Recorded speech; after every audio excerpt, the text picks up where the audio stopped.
Chapter 6, A Mental Chemistry, by Charles F. Haanel. Transmutation. Abundance is a natural law of the universe. The evidence of this law is conclusive. We see it on every hand. Everywhere, nature is lavish, wasteful, extravagant. Nowhere is economy observed in any created thing.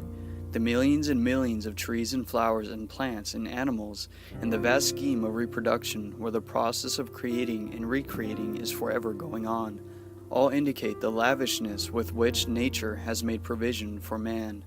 That there is an abundance for everyone is evident, but that many seem to have been separated from this supply is also evident.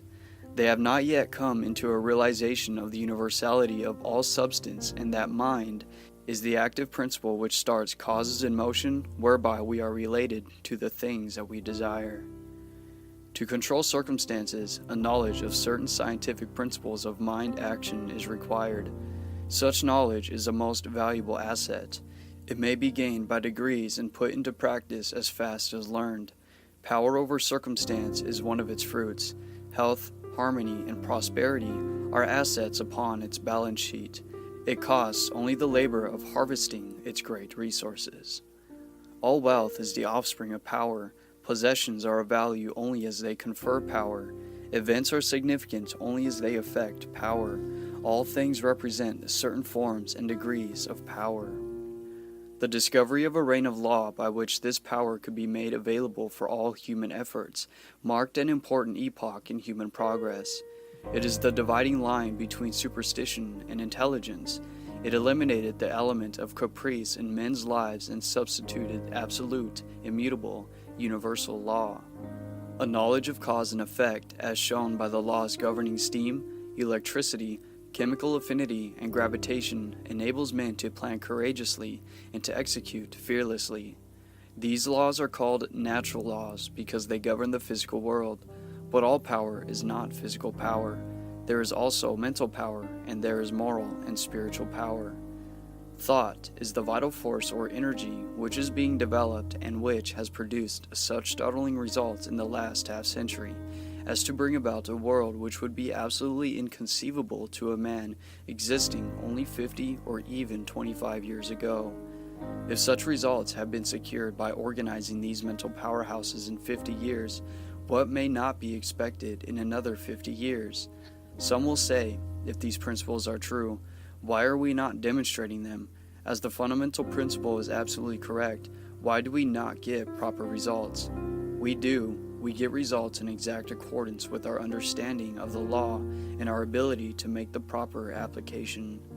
We do not secure results from the laws governing electricity until someone formulated the law and showed us how to apply it. Mental action inaugurates a series of vibrations in the ether, which is the substance from which all things proceed, which in turn induce a corresponding grosser vibration in the molecular substance until finally mechanical action is produced. This puts us in an entirely new relation to our environment, opening up possibilities hitherto undreamed of, and this by an orderly sequence of law which is naturally involved in our new mental attitude. It is clear, therefore, that thoughts of abundance will respond only to other similar thoughts. The wealth of the individual is seen to be what he inherently is. Affluence within is found to be the secret of attraction for affluence without. The ability to produce is found to be the real source of wealth of the individual. It is for this reason that he who has his heart in his work is certain to meet with unbounded success. He will give and continually give, and the more he gives, the more he will receive. Thought is the energy by which the law of attraction is brought into operation, which eventually manifests in abundance in the lives of men. The source of all power, as of all weakness, is from within. The secret of all success, as well as all failure, is likewise from within. All growth is an unfoldment from within. This is evident from all nature. Every plant, every animal, every human is a living testimony to this great law, and the error of the ages is in looking for strength or power from without. A thorough understanding of this great law which permeates the universe leads to the acquirement of that state of mind which develops and unfolds a creative thought which will produce magical changes in life. Golden opportunities will be strewn across your path, and the power and perception to properly utilize them will spring up within you. Friends will come unbidden, circumstances will add just themselves to change conditions. You will have found the pearl of greatest price. Wisdom, strength, courage, and harmonious conditions are the result of power, and we have seen that all power is from within. Likewise, every lack, limitation, or adverse circumstance is the result of weakness, and weakness is simply absence of power. It comes from nowhere. It is nothing. The remedy then is simply to develop power. This is the key with which many are converting loss into gain, fear into courage, despair into joy, hope into fruition. This may seem to be too good to be true, but remember that within a few years, by the touch of a button or the turn of a lever, science has placed almost infinite resources at the disposal of man. Is it not possible that there are other laws containing still great possibilities? Let us see what are the most powerful forces in nature. In the mineral world, everything is solid and fixed. In the animal and vegetable kingdom, it is in a state of flux, forever changing, always being created and recreated. In the atmosphere, we find heat, light, and energy. Each realm becomes finer and more spiritual as we pass from the visible to the invisible, from the coarse to the fine, from the low potentiality to the high potentiality. When we reach the invisible, we find energy in its purest and most volatile state.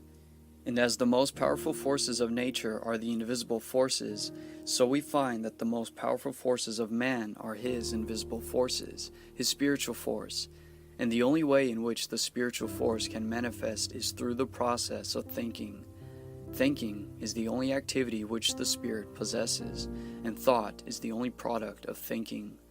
Addition and subtraction are therefore spiritual transactions. Reasoning is a spiritual process. Ideas are spiritual conceptions. Questions are spiritual searchlights, and logic, argument, and philosophy are parts of the spiritual machinery.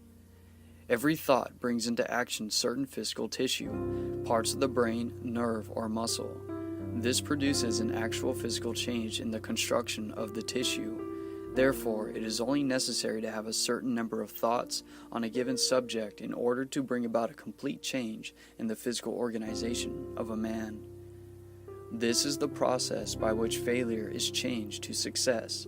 Thoughts of courage, power, inspiration, harmony are substituted for thoughts of failure, despair, lack, limitation, and discord. And as these thoughts take root, the physical tissue is changed and the individual sees life in a new light. Old things have actually passed away. All things have become new. He is born again, this time born of the Spirit. Life has a new meaning for him. He is reconstructed and is filled with joy, confidence, hope, energy. He sees opportunities for success to which he was heretofore blind. He recognizes possibilities which before had no meaning for him. The thoughts of success with which he has been impregnated are radiated to those around him, and they in turn help him onward and upward. He attracts to him new and successful associates, and this in turn changes his environment, so that by this simple exercise of thought, a man may change not only himself, but his environment, circumstances, and conditions. You will see, you must see, that we are at the dawn of a new day, that the possibilities are so wonderful, so fascinating, so limitless as to be almost bewildering. A century ago, a man with an aeroplane or even a Gatling gun could have annihilated a whole army equipped with the implements of warfare then in use. So it is at present. Any man with the knowledge of the possibilities of modern metaphysics has an inconceivable advantage over the multitude. Mind is creative and operates through the law of attraction. We are not to try to influence anyone to do what we think they should do. Each individual has a right to choose for himself. But aside from this, we would be operating under the laws of force, which is destructive in its nature and just the opposite of the law of attraction. A little reflection would convince you that all the great laws of nature operate in silence and that the underlying principle is the law of attraction. It is only destructive processes, such as earthquakes and catastrophes, that employ force. Nothing good is ever accomplished in that way.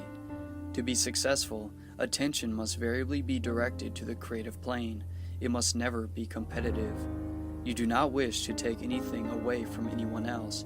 You want to create something for yourself. And what you want for yourself, you are perfectly willing that everyone else should have.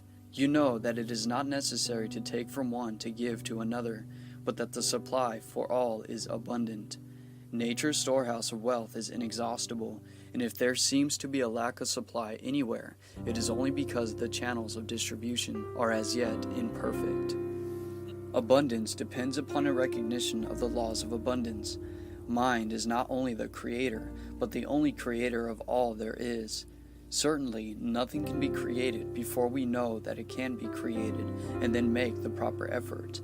There is no more electricity in the world today than there was 50 years ago, but until someone recognized the law by which it could be made of service, we received no benefit. Now that the law is understood, practically the whole world is illuminated by it. So, with the law of abundance, it is only those who recognize the law and place themselves in harmony with it who share in its benefits. A recognition of the law of abundance develops certain mental and moral qualities, among which are courage, loyalty, tact, sagacity, individuality, and constructiveness. These are all moods of thought, and as all thought is creative, they manifest in objective conditions corresponding with the mental condition. This is necessarily true because the ability of the individual to think is his ability to act upon the universal mind and bring it into manifestation. It is the process whereby the individual becomes a channel for the differentiation of the universal. Every thought is a cause, and every condition an effect. This principle endows the individual with seemingly transcendental possibilities, among which is the mastery of conditions through the creation and recognition of opportunities.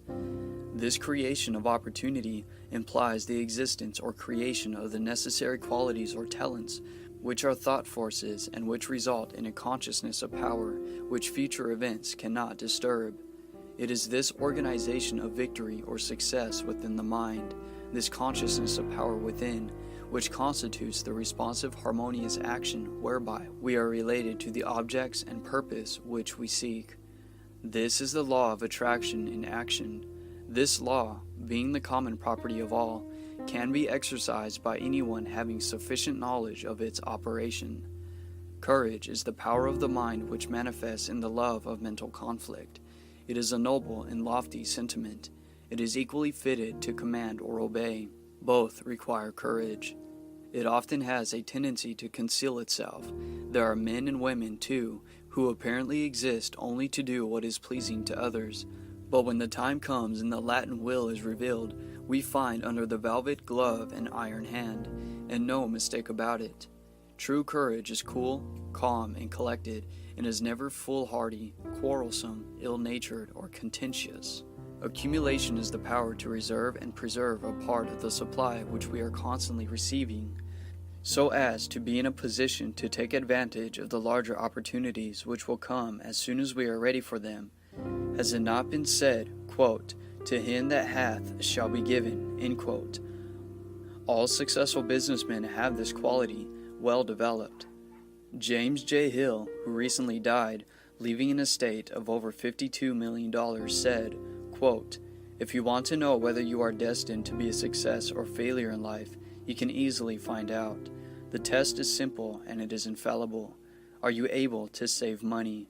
If not, drop out. You will lose. You may think not, but you will lose as sure as you live. The seed of success is not in you." End quote. This is very good so far as it goes, but anyone who knows the biography of James J. Hill knows that he acquired his $50 million by following the exact methods we have given. In the first place, he started with nothing. He had to use his imagination to idealize the vast railroad which he projected across the western prairies. He then had to come into a recognition of the law of abundance in order to provide the ways and means for materializing them. Unless he had followed out this program, he would never had anything to save. Accumulativeness requires momentum. The more you accumulate the money you desire, the more you desire, the more you accumulate, so that it is but a short time until the action and reaction require a momentum that cannot be stopped. It must, however, never be confounded with selfishness, miserliness, or penuriousness. They are perversions and will make any true progress impossible. Constructiveness is the creative instinct of the mind. It will be readily seen that every successful businessman must be able to plan, develop, or construct. In the business world, it is usually referred to as initiative. It is not enough to go along with the beaten path. New ideas must be developed, new ways of doing things. It manifests in building, designing, planning, inventing, discovering, improving. It is a most valuable quality and must be constantly encouraged and developed. Every individual possesses it in some degree, because he is the center of consciousness in that infinite and eternal energy from which all things proceed. Water manifests on three planes, as ice, as water, and as steam. It is all the same compound. The only difference is the temperature. But no one would try to drive an engine with ice, convert it into steam, and it easily takes up the load. So with your energy, if you want it to act on the creative plane, you will have to begin by melting the ice with the fire of imagination. You will find the stronger the fire and the more ice you melt, the more powerful your thought will become, and the easier it will be for you to materialize your desire. Sagacity is the ability to perceive and cooperate with natural law. True sagacity avoids trickery and deceit as it would the leprosy. It is the product of that deep insight which enables one to penetrate into the heart of things and understand how to set causes in motion which will inevitably create successful conditions. Tact is a very subtle and at the same time a very important factor in business success. It is very similar to intuition. To possess tact, one must have a fine feeling, must instinctively know what to say or what to do. In order to be tactful, one must possess sympathy and understanding. The understanding which is so rare for all men to see and hear and feel, but how desperately few understand. Tact enables one to foresee what is about to happen and calculate the result of actions. Tact enables us to feel when we are in the presence of physical, mental, and moral cleanliness, for those are today invariably demanded as the price of success. Loyalty is one of the greatest links which bind men of strength and character. It is one which can never be broken with impunity. The man who would lose his right hand rather than betray a friend will never lack friends. The man who will stand in silent guard until death, if need be, besides the shrine of confidence or friendship of those who have allowed him to enter, will find himself linked with the current of cosmic power, which will attract desirable conditions only. It is conceivable that such a person should ever meet with lack of any kind. Individuality is the power to unfold our own latent possibilities, to be a law unto ourselves, to be interested in the race rather than the goal. Strong men care nothing for the flock of imitators who trot complacently behind them. They derive no satisfaction in the mere leading of large numbers, or the plaudits of the mob. This pleases only petty natures and inferior minds. Individuality glories more in the unfolding of the power within than in the servility of the weakling. Individuality is a real power inherent in all, and the development and consequent expression of this power enables one to assume the responsibility of directing his own footsteps, rather than stampeding after some self-assertive bellwether. Inspiration is the art of imbibing, the art of self-realization, the art of adjusting the individual mind to that of the universal mind, the art of attaching the proper mechanism to the source of all power, the art of differentiating the formless into form, the art of becoming a channel for the flow of infinite wisdom, the art of visualizing perfection, the art of realizing the omnipresence of omnipotence. Truth is the imperative condition of all well-being. To be sure, to know the truth and to stand confidently on it is a satisfaction besides which no other is comparable. Truth is the underlying verity, the condition precedent to every successful business or social relation. Every act not in harmony with truth, whether through ignorance or design, cuts the ground from under the feet, leads to discord, inevitable loss, and confusion. For while the humblest mind can accurately foretell the result of every correct action, the greatest, most profound, and penetrating mind loses its way hopelessly and can form no conception of the result due to a departure from correct principles. Those who establish within themselves the requisite elements of true success have established confidence, organized victory, and it only remains for them to take such steps from time to time as a newly awakened thought force will direct. And herein rests the magical secret of all power. Less than 10% of our mental processes are conscious, the other 90% are subconscious and unconscious, so that he who would depend upon his conscious thought alone for results is less than 10% efficient. Those who are accomplishing anything worthwhile are those who are enabled to take advantage of this greater storehouse of mental wealth. It is in the vast domain of the subconscious mind that great truths are hidden, and it is here that thought finds its creative power, its power to correlate with its object, to bring out of the unseen the seen. Those familiar with the laws of electricity understand the principle that electricity must always pass from a higher to a lower potentiality, and can therefore make whatever application of the power they desire. Those not familiar with this law can effect nothing, and so with the law governing in the mental world, those who understand that mind penetrates all things, is omnipresent, and is responsive to every demand, can make use of the law and can control conditions, circumstances, and environment. The uninformed cannot use it because they do not know it. The fruit of this knowledge is, as it were, a gift of the gods. It is the truth that makes men free, not only free from every lack and limitation, but free from sorrow, worry, and care. And is it not wonderful to realize that this law is no respecter of persons, that it makes no difference what your habit of thought may be, the way has been prepared. With the realization that this mental power controls and directs every other power which exists, that it can be cultivated and developed, that no limitation can be placed upon its activity, it will become apparent that it is the greatest fact in the world, the remedy for every ill, the solution for every difficulty, the gratification for every desire.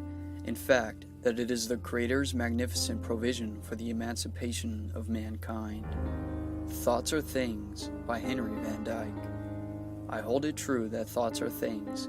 They're endowed with bodies and breath and wings, and that we send them forth to fill the world with good results or ill. That which we call our secret thought speeds forth to earth's remotest spot, leaving its blessings or its woes. Life tracks behind it as it goes. We build our future thought by thought, for good or ill, yet know it not. Yet, so the universe was wrought. Thought is another name for fate. Choose then thy destiny and wait, for love brings love and hate brings hate. End of chapter 6.